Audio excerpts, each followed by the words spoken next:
Mesdames et messieurs, bonsoir et bienvenue dans cette grande édition d'information dont voici les principales articulations.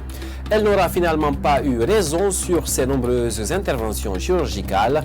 Massila, victime de viol collectif, est décédée ce week-end à Tunis. De la famille mortuaire, c'est la désolation. Une instruction judiciaire est déjà entamée.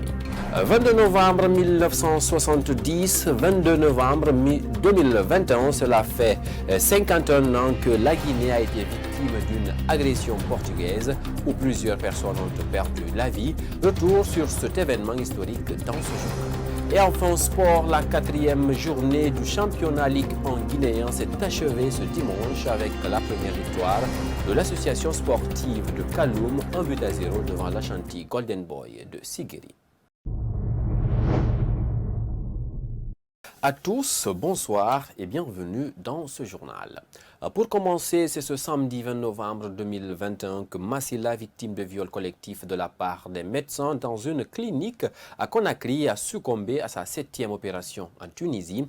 Dans la famille mortuaire, c'est la consternation qui se lit sur le visage. Sa famille biologique exige que justice soit rendue et prie pour le repos de l'âme de leur fille Alpha Marjaloy Bint Soumaï. Suivez leur reportage. Évacué d'urgence dans la capitale tunisienne après avoir été victime de viol collectif. Massila a finalement perdu la vie après avoir subi une 7e opération. Alors que son corps n'est pas encore évacué, la famille est sous le choc. Mamadou Boissila, père de la défunte, se souvient des derniers moments de sa fille. Mes propos de Massila, vraiment ça m'a fait pitié. Parce que la souffrance que je voyais qu'il a vue, et la malheur qu'il a vu, s'ils expliquent même que je pleure, parce que mon fils a envoyé le France. Mais je prie à Dieu que Dieu le donne bon paradis, que Dieu n'a qu'à lui donner le paradis. Parce que mon enfant, la malheur qu'il a vu ici, qu'il soit quitté. C'est-à-dire, l'explication, si je parle, ça m'a choqué trop même, parce que mon enfant, celui que j'ai espoir, il a fini son étude. Aujourd'hui, il doit me donner le bonheur, il doit me faire tout. Aujourd'hui, les gens attirent mon enfant, je ne pourrais pas agir, je ne pourrais pas prendre personne, sauf je vais laisser avec l'État. Annoncée morte à travers des rumeurs, la maman biologique de la défunte apparaît à la grande surprise et défend son absence répétée au chevet de sa fille malade avant son évacuation à Tunis. Elle prie pour le repos de l'âme de sa fille. O yetta hakkilan o hullila yewtude o hulila wolande fi hara sa heɓi sokko fi makko ɗum o huliri wola golla minnene makko ha o heɓi ɗum ɗo. Lorsqu'elle est tombée enceinte, par peur, elle n'a pas dit parce qu'elle sait que je suis une personne malade. Sur ce, nous l'avons évacuée à l'hôpital pour des soins. C'est dans ce cadre que mes pieds se sont enflés et je ne pouvais plus marcher. Je remercie les autorités d'avoir évacué ma fille en Tunis pour des soins. Mais malheureusement, Dieu a décidé autrement. Weltani on fof no weltani gouverneur mi weltani lanɗo wona bel sabu o boba yeyi ñawdagol kono laati Allah mo yani o dikku. Pour sa petite sœur, sa grande sœur était une personne de foi et exprime toute sa compassion pour elle. Mi wondi Dabompa ko mi wonno binde makko ha no min ardi kadi ñasdin kono beru ko mi wonno ko binde makko quand même bi kippimo seeɗa. Nous étions ensemble à Dabompa et quand elle a été évacuée à Ignasdine, j'étais avec ma maman là-bas. Quand elle a été évacuée, on échangeait le plus souvent. Ces derniers temps, à notre grande surprise, on apprend que notre maman est décédée. Or, c'était faux. Haifus men yewtani ɓuri ɗum ɗon parce que men nani ay ka internet ɓenni o biro makko maayi biro makko le mayani. Selon les dernières nouvelles, le corps de la défunte sera rapatrié dans la soirée du mardi 23 novembre et un symposium sera organisé à son honneur afin de lui rendre un dernier hommage. Victime donc de viol dans une clinique à Anta dans la commune de Matoto, suivi de grossesse puis d'avortement, Massila a subi 7 interventions chirurgicales avant de rendre l'âme à Tunis où elle a été évacuée pour des soins. Ce lundi 22 novembre 2021, l'une des responsables de l'ONG qui gère ce dossier a réagi face à ce drame. Diaraye Diallo promet de poursuivre l'affaire jusqu'à ce que justice soit dite. Elle a été rencontrée ce lundi par Keyetou Bari et Ibrahim Khalil Silla. Suivez.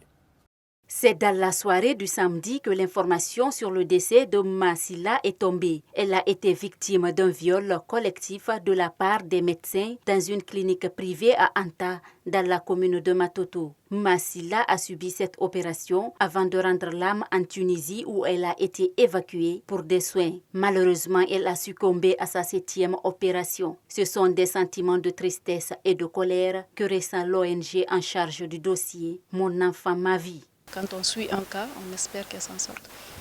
Mais malheureusement, voilà, ça s'est passé comme ça. C'est un sentiment vraiment de profonde tristesse, de colère, parce qu'on se dit que ça n'aurait pas dû se passer comme ça. C'est une personne qui a subi tellement d'injustices et qui aujourd'hui laisse la vie dans cette histoire. Ayant pour but d'attirer l'attention sur ce genre de phénomène, Diaraye Diallo fustige le manque de considération à l'égard de ces actes qui, selon elle, n'ont pas leur raison d'être.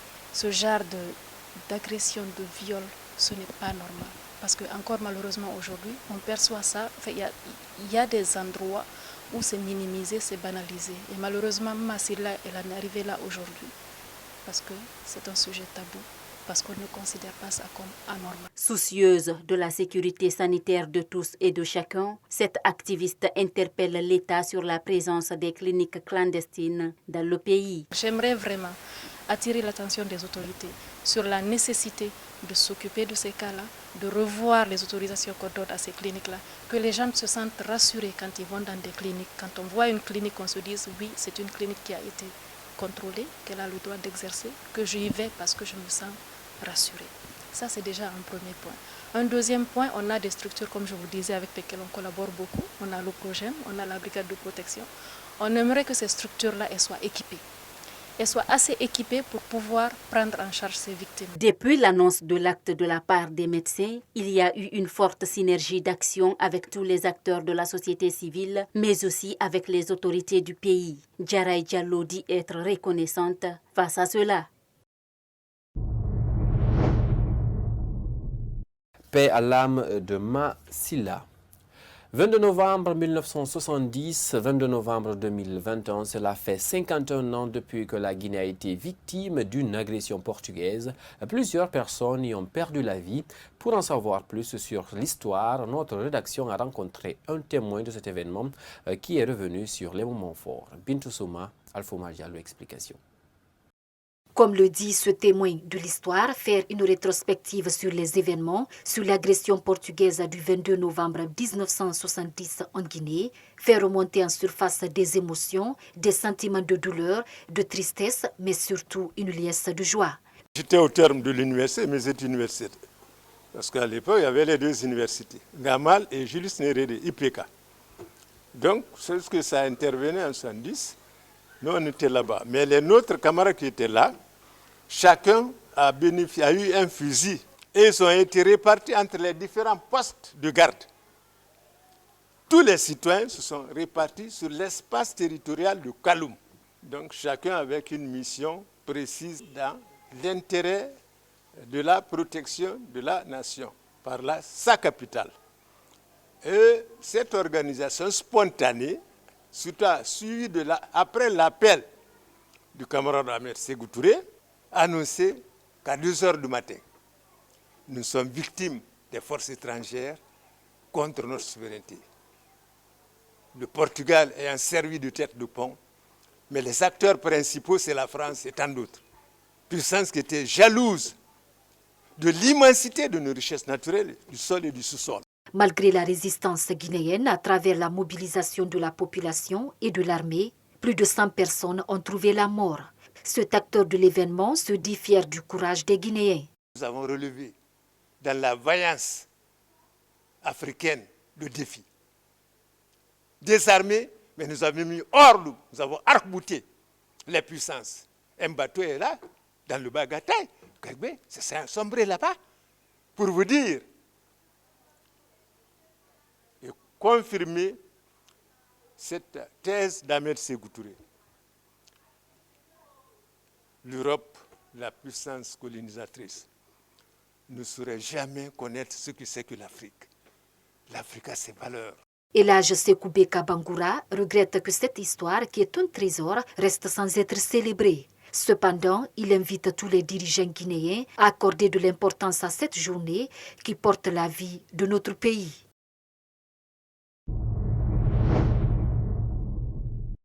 Sur un autre plan, le marché guinéen reste toujours cher malgré la diminution du prix du carburant à la pompe par la junte militaire en septembre dernier.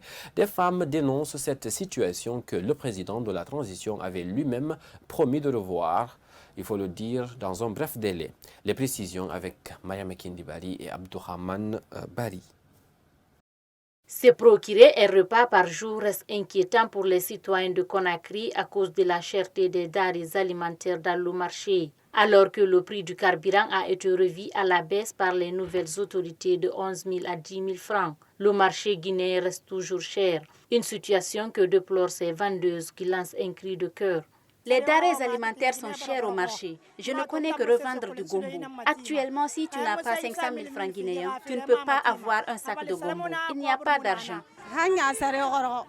Tout est cher quand Alpha était au pouvoir. Actuellement, Doumbouya aussi est là, mais rien n'a changé au marché.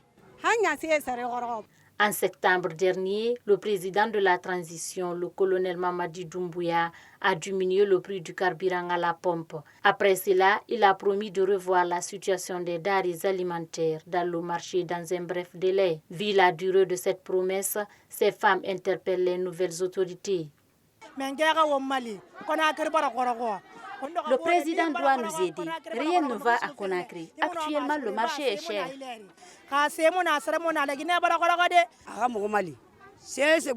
Nous lui demandons vraiment de nous aider, surtout avec le prix du riz. Et le transport nous fatigue vraiment.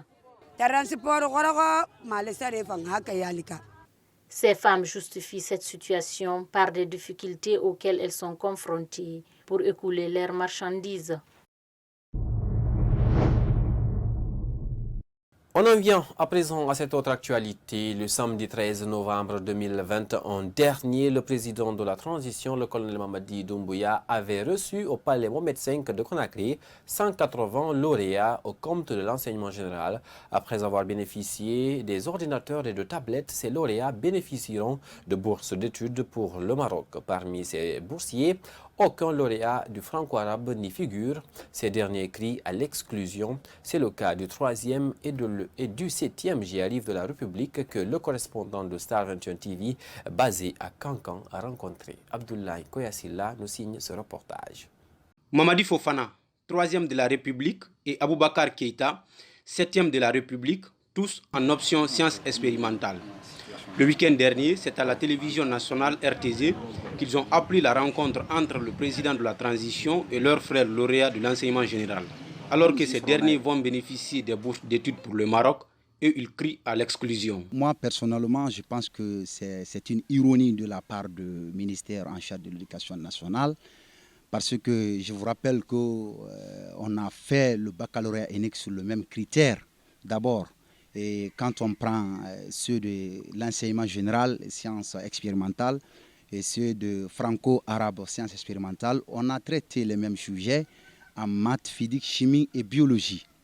Donc, quand on reçoit d'autres et on exclut d'autres, je crois que c'est une ironie de la part du ministère en charge de l'éducation nationale. Moi, j'ai été 3e de la République franco-arabe.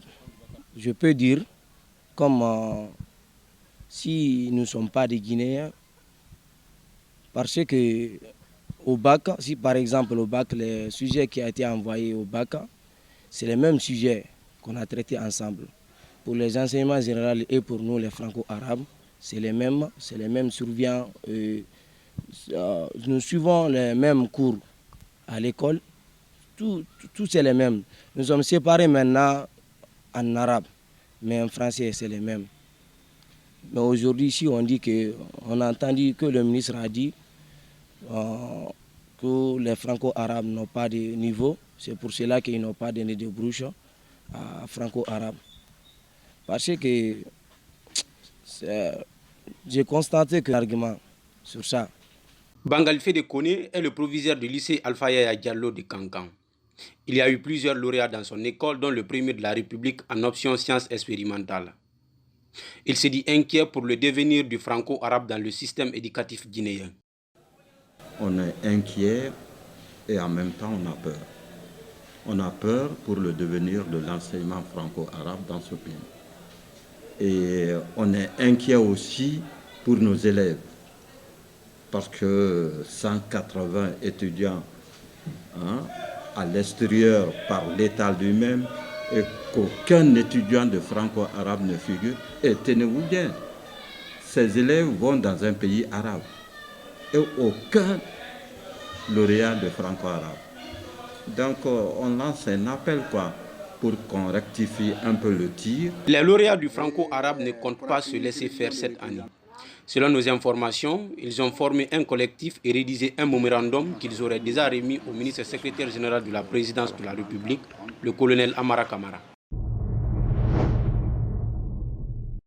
Enfin, sport pour terminer ce journal. La journée du championnat Ligue 1 guinéen s'est achevée ce dimanche avec la première victoire de l'association sportive de Kaloum, 1-0 devant l'Ashanti Golden Boy de Sigiri. Et tous les résultats et classements dans ce commentaire signé Ibrahim Diallo. C'est l'éléphant des Koléa et le feu Star de la Baie qui ont donné le coup d'envoi de cette 4e journée du championnat Ligue 1 guinéen. Cette rencontre a été dominée par le club de la ville de Karmoko Alpha Moulabi sur le score de 2-1. Les académiciens du sort se sont imposés sur 2-0 contre la Flamme olympique. Le Horia de Conakry a montré sa supériorité sur le Louba de Télimilé avec un score final de 5-0. Le Hafia Football Club et le club industriel de Kamsara se sont quittés sur un score de 0 buts partout. Le triple champion d'Afrique peine toujours à gagner dans ses propres installations. Le Wakria AC de Boké continue son break dans l'élite en s'imposant 2-1 sur le satellitaire. Cette 4e journée s'est achevée avec la première victoire de la saison de FC Séquence de Dixine 2-0 contre le Milo de Cancan et celle de l'association sportive de Kaloum qui a dominé la Santi Golden Boy de Sigiri sur la plus petite marque. Au total, 16 buts ont été inscrits, dont un seul match nul fermé. À l'issue de cette journée, le Wakria occupe la tête du classement avec 10 points, suivi du Milo de Cancan et le Feu Star de la Baie, respectivement 9 points chacun. L'éléphant de Koléa et la Flamme olympique terminent à la queue du poisson. Mesdames et messieurs, c'est la fin de cette édition d'information que j'ai eu le plaisir de vous présenter. Elle a été réalisée pour vous grâce à l'ensemble des équipes de la technique et de la rédaction de Star Radio TV. À tous, merci de l'avoir suivi et passez une excellente suite des programmes sur Star Radio. Au revoir.